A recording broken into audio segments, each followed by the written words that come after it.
Beautiful thing about Guevavi is, even though Nogales is just right over that hill right there, you can't tell that where we're standing. It's pretty pristine. It probably looks real similar to what it looked like when Father Kino first got here.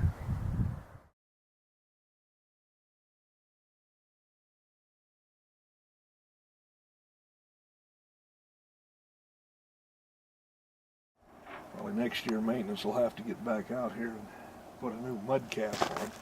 What that does is it slowly washes away, but it doesn't take the material off the walls as it does.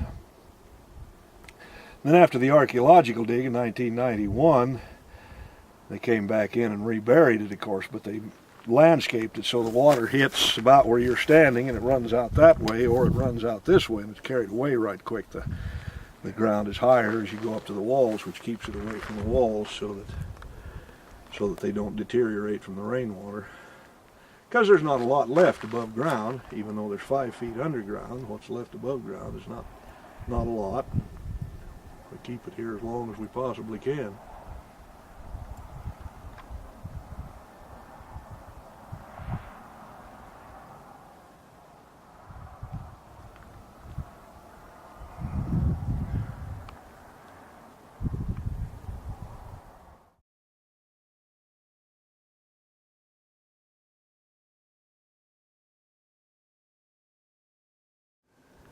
And if I remember right, there's like 47 other people that are buried under your feet where you're standing.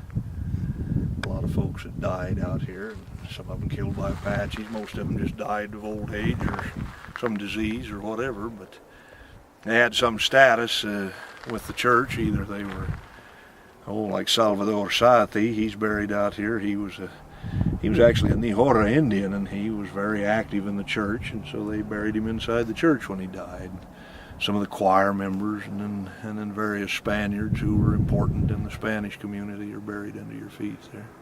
But you got to go 5 feet down to get to the floor. Then you have to dig down, would have to dig down. Hopefully nobody will ever do that. And again, we haven't determined exactly where the cemetery is out here, but there are several hundred, 200 or 300 people at least that we have recorded that are buried in the cemetery out here at Guevavi.